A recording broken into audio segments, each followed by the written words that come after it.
Jesus. So in times like this, it's always good to know, where does authority come from? And what is the day of visitation? Because many people don't study these things, see? Jesus used to tell the Pharisees, where do you get your authority? Under whose authority are you? I have authority from my Father. And see, that's when you're on the king's team.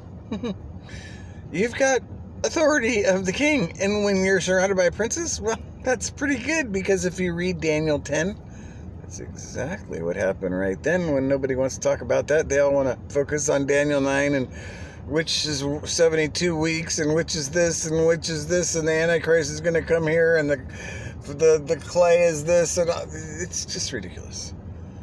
Focus on the main thing, like how Daniel was fasting and praying, not a full-on fast, but like a vegetarian organic fast or something.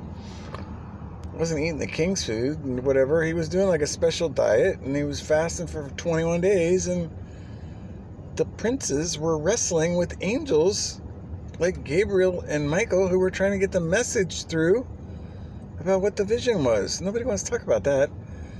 And that's what's happening right now, because all these princes see the same ones as then. They're a little smarter now because they got a little trickier, you know.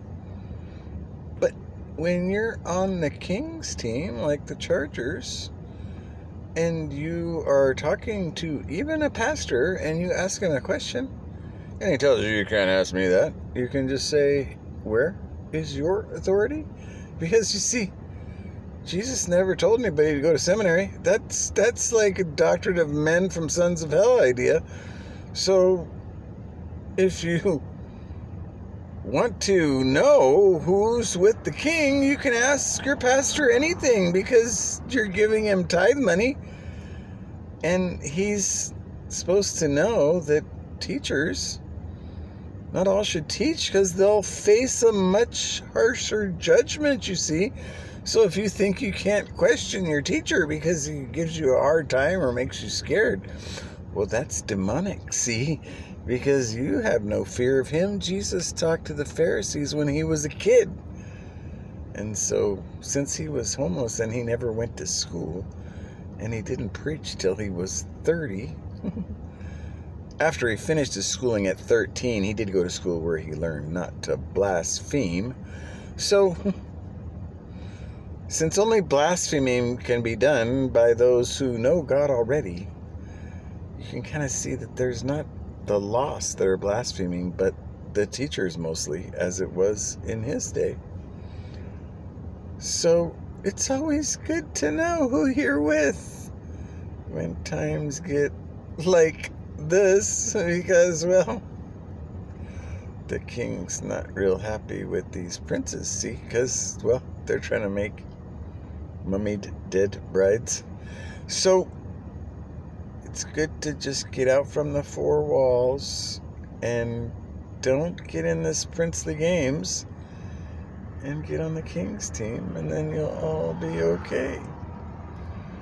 Because these princes, they've been at it for a long time, and they got a lot of tricks up their sleeve, and they got a lot of plans indeed, but the king has double angel power once the prayers come in, and his team, the Chargers, that are all in for him.